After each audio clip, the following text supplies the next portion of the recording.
Most people walk past hunger without ever really seeing it.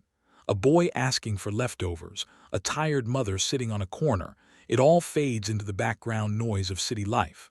We tell ourselves, someone else will help. But on this night, inside a quiet restaurant filled with laughter and luxury, one small voice cut through it all. A boy, barefoot, clothes torn, standing at Jason Statham's table, asking softly, "Sir, may I take this leftover rice to my sister?"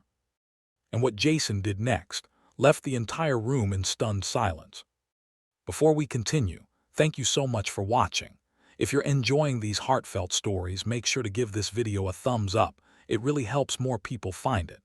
And if you're new here, don't forget to subscribe and turn on the notification bell so you never miss when a new story drops. Every view, every comment, every bit of support means the world to us. Thank you for being part of this journey. Now let's get back to the story. The restaurant was the kind of place where the air itself felt expensive. Soft jazz played through hidden speakers. The scent of truffle and butter drifted gently through the room, and every table gleamed beneath chandeliers like stars captured in crystal. At one corner, Jason Statham sat alone, his posture calm, his expression unreadable. The kind of man who didn't need to demand attention, it followed him anyway. He wasn't there for luxury or fame. After years of constant motion, movie sets, fight choreography, endless interviews, this was his rare, silent dinner, a moment of peace. He barely noticed the waiter place the steaming plate of risotto in front of him. His mind was elsewhere, thinking of the years he'd worked his way up from nothing, the faces of people who had once looked down on him, the kind of hunger that isn't for food but for dignity. He took a quiet breath, reached for his fork, and then heard it. A small, hesitant voice. "Sir, may I take this leftover rice to my sister?" Jason turned his head. Standing beside his table was a boy no older than 8 or 9. His hair was unkempt, his shirt torn at the collar, shoes worn thin by too many cold pavements. His eyes, though, they were what caught Jason. Wide, nervous, honest. Behind him, murmurs began to ripple through the room. Guests glanced over with disapproval, some shaking their heads. "What's this child doing here?" someone whispered. "Security should keep them out," another muttered. Jason looked at the boy again. The child's hands were clasped together, not in begging but in trembling politeness. Jason asked softly, "Where's your mother, son?" The boy hesitated. "Outside. She told me not to bother anyone, but my sister hasn't eaten since morning. I saw your food and—" He looked down, voice breaking slightly. "It looks like you're done. I thought maybe I could take what's left." Jason's gaze drifted to the plate in front of him, only half touched. Steam still rising, the scent of saffron and butter filling the air. He set his fork down. "What's your name?" "Leo," the boy said quietly. Jason nodded slowly. "And your sister?" "Anna, she's 5. A waiter hurried over, flustered. "Sir, I'm so sorry, we'll take care of this immediately." But Jason raised a hand. "It's all right." His tone made the waiter freeze mid-step. The restaurant seemed to hold its breath. Jason turned back to the boy. "You're not in trouble, Leo. Sit down for a minute." Leo's eyes widened. "Sir, I can't." "You can," Jason said firmly. "Sit." The boy hesitated, glancing toward the entrance as if his mother might appear and scold him. Then slowly, he sat on the edge of the chair opposite Jason, shoulders tense, hands clasped tight in his lap. Jason pushed the plate toward him. "Here, eat." Leo shook his head quickly. "Sir, that's too much." Jason leaned forward slightly, studying him. "Too much?" Leo nodded. "You haven't finished. I can't take your food." Jason's expression softened. "You asked to take what's left. Now I'm offering it to you. That makes it yours." Leo looked at the plate, then back at him. "Really?" Jason gave a small nod. "Really." The boy reached out carefully, as if afraid the moment would vanish if he moved too fast. His fingers trembled around the fork. He took a bite, small, uncertain, and chewed slowly. And then something changed. The tension in his shoulders eased. His eyes lit up just slightly with the warmth of real food. Jason watched quietly, his chest tightening. Across the room, a man in a suit scoffed. "Disgraceful," he muttered to his companion. "Letting street kids in here, he'll ruin the mood." Jason's eyes flicked toward them. just long enough for the man to fall silent. He looked back at Leo. "How long's it been since you ate something warm?" Leo thought for a moment. "Since yesterday morning. The shelter was closed last night. They said they ran out of food." Jason nodded slowly. "And your mother?" "She tries," Leo said quickly, almost defensively. "She looks for work every day, but people don't hire her cause she has us. My sister gets sick sometimes and she says she can't leave her alone." Jason said nothing for a long moment. Then he lifted his hand to the waiter, who approached nervously. "Bring another plate," Jason said. "Actually bring 3 and make them to go." The waiter blinked. "2 to go, sir." Jason's voice was steady. "Yes, for his family." A few guests exchanged glances. One woman whispered, "Is he serious?" Jason ignored them. He leaned toward Leo and said quietly, "You'll take this home to your mother and sister. Understand?" Leo nodded, eyes wide. When the food arrived, neatly packed, wrapped with care, Jason handed it to the boy himself. But before Leo could take it, he hesitated. "Sir, we can't pay for this." Jason gave a faint smile. "Good, because I didn't ask you to." Leo's lip quivered. "Thank you, sir." Jason rested a hand on the boy's shoulder. "No need for sir. Just remember, when you're older and you see someone who needs help, you don't walk past them, you stop." Leo nodded earnestly. "I promise." Jason stood, and as the boy left, every pair of eyes in the restaurant followed him, some ashamed, some still judging, but all silent. Jason returned to his seat, the untouched glass of wine beside him. For a long time, he just stared at the reflection in the red surface. Because he'd seen that look before, that kind of hunger. Not the kind that grumbles in your stomach, but the one that gnaws at your hope.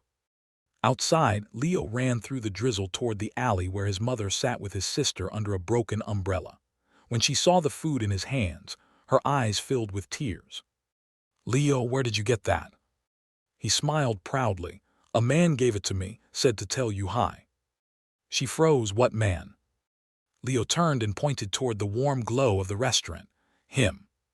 But by the time she looked, Jason was gone. Back inside, Jason walked toward the counter to pay. The manager, a nervous man in a pressed suit, hurried over. "Mr. Statham, please, I apologize for that disturbance earlier. It won't happen again." Jason looked at him for a long moment.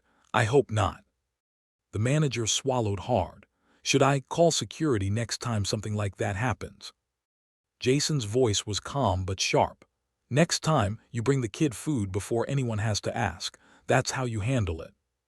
The manager nodded quickly. "Of course, yes, sir." Jason signed the bill, left a tip large enough to make the waiter's hands shake, and walked out into the night. The city outside shimmered with rain and neon. Jason walked slowly, his hands tucked into his coat pockets. He wasn't thinking about fame or money or the film waiting for him next week. He was thinking about that boy Leo and the way he'd said, "Sir, that's too much." Too much. The words echoed in his mind. How strange that someone who had nothing thought kindness could be too much. He remembered his own childhood, the one-room flat, his parents working double shifts, nights when dinner was just bread and tea. The feeling of pretending you weren't hungry so someone else could eat. He stopped under a streetlight, the rain tracing thin silver lines across his face. And in that moment, he realized something. The world wasn't short on money or food or opportunities. It was short on kindness.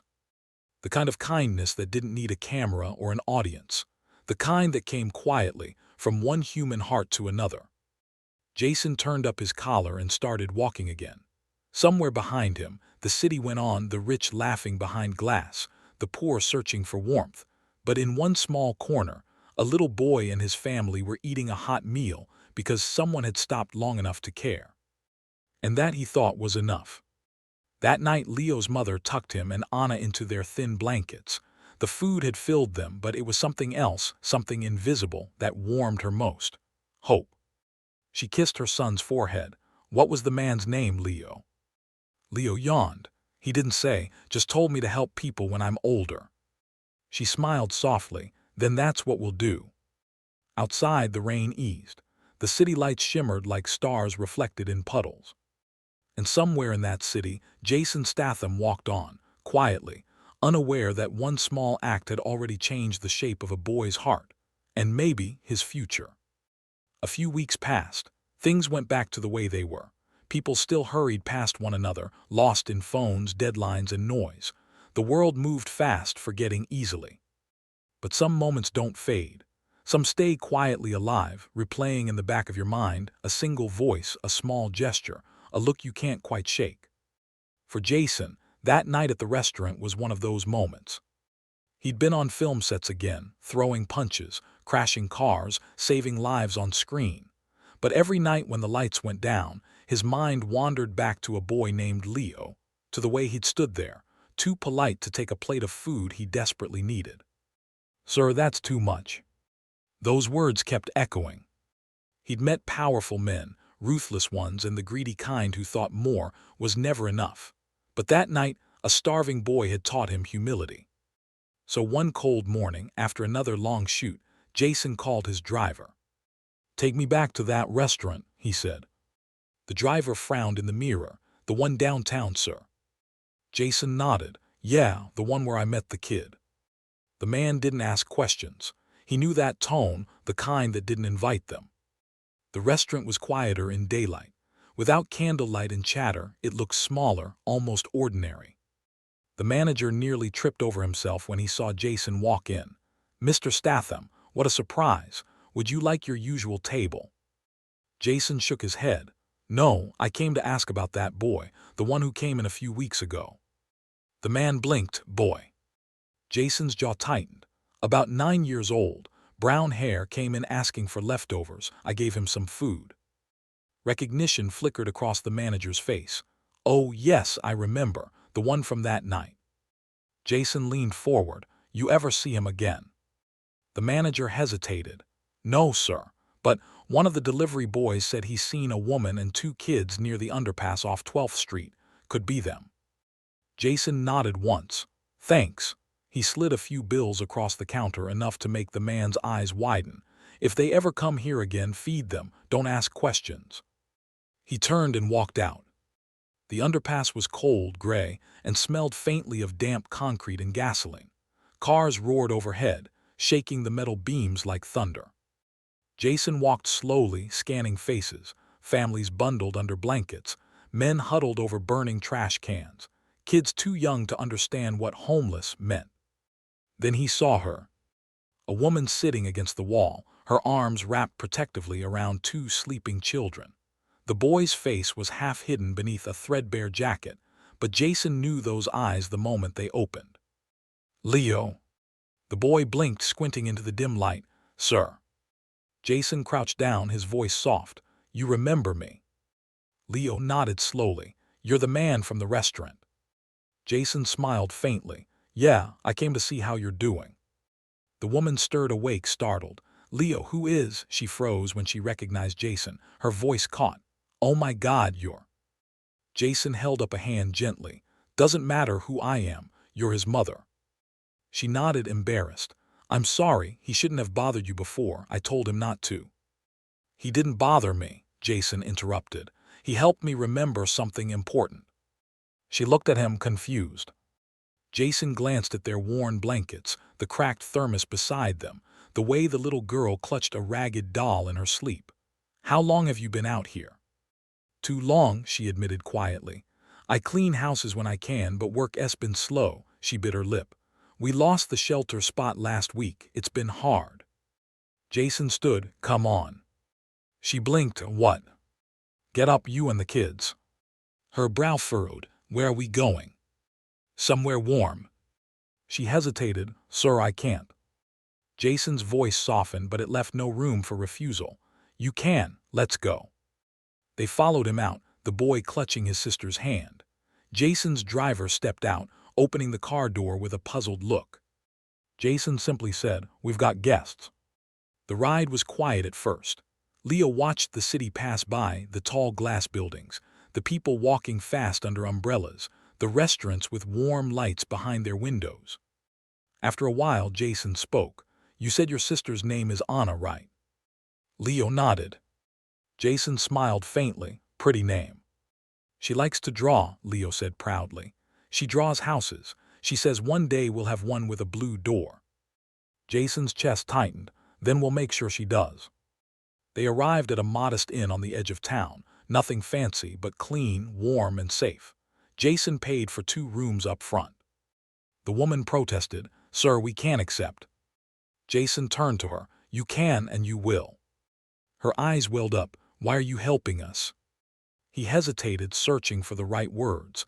"Because someone once helped me when they didn't have to. I was about your boy's age." He looked down at Leo. "And I promised I'd do the same someday." Leo smiled shyly. "You're keeping your promise." Jason chuckled. "Guess I am." Over the next few days, Jason checked in often. He made sure they had clothes, food, and a warm place to sleep. He didn't make a show of it, no cameras, no headlines. Just quiet visits, small gestures. He helped the mother, Maria, find work with one of his friends who ran a cleaning service. She cried when she got the first week's pay. "I don't know how to thank you," she said. Jason simply replied, "You already did. Keep going. That's thanks enough." One evening, he brought Leo and Anna to a diner, the same one where it all started. They sat together, the smell of coffee and fried onions filling the air. Jason ordered 3 plates, one for each of them. Leo looked down at the food, then up at him. "Sir, you don't have to keep buying us things." Jason smiled. "It's not about buying, Leo, it's about sharing." The boy frowned, thinking, "Is that the same as helping?" Jason nodded slowly. "Pretty close, but helping comes from seeing. Most people don't see what's right in front of them. You did, though, that night you came in. You saw your sister hungry and you did something." Leo's eyes brightened. "I just didn't want her to cry." Jason leaned back. "That's how kindness starts." As the weeks turned into months, life began to change. Maria got a small apartment through a housing program. Leo started school. Anna's cough, the one that had kept her up at night, began to fade. Jason visited when he could. No bodyguards, no headlines, just a man keeping a quiet promise. He helped Leo with homework sometimes, though the boy often ended up asking him more questions. "Did you really fight bad guys?" Jason grinned. "Sometimes." "Were you scared?" "Always," Jason admitted, "but I did it anyway." "That's brave." Jason shook his head. "No, that's just doing what's right." One rainy afternoon, Maria asked to see him alone. She handed him a small envelope. "What's this?" he asked. "Money," she said softly. "Part of what you spent. I know it's not much, but—" Jason stopped her with a hand. "Maria, keep it. Buy your kids something that makes them smile." She looked down, tears in her eyes. "You changed our lives." Jason's gaze was steady. "You did that yourself. I just reminded you that you could." Months later, Jason received a letter, handwritten, the edges smudged. It was from Leo. "Dear Mr. Jason, my teacher said we should write a letter to someone we look up to. I chose you. I still remember the night I met you. My sister doesn't get sick anymore. Mom smiles again. I help her set the table and carry groceries. When I grow up, I want to be like you. Not the fighting part, but the helping part. Love, Leo." Jason sat quietly after reading it. He didn't realize he'd been smiling until the corner of his mouth ached. He folded the letter carefully and slipped it into his jacket pocket, next to an old photograph of himself as a boy, hungry and hopeful. That night he walked through the city again. Same streets, same lights, but it felt different now, warmer somehow, even under the cold wind. He stopped by the restaurant where it all began. A waiter recognized him immediately, eyes wide. "Mr. Statham, table for one." Jason smiled faintly. "No, not tonight, I'm just passing through." The waiter nodded respectfully. "That boy you helped, we heard about him. He's doing well, right?" Jason looked toward the reflection in the glass, the same spot where Leo had once stood, small and trembling. "Yeah," Jason said quietly, "he's doing just fine." Outside, the rain began again, soft, silver, endless. Somewhere, a boy with a blue door drawn in crayon was asleep in a real bed. And a man who'd once thought he was just one person in a loud, indifferent world realized something simple: that one small act of kindness can echo longer than any fame, any fight, any film. Because sometimes, you don't save the world with your fists. You save it with a plate of rice.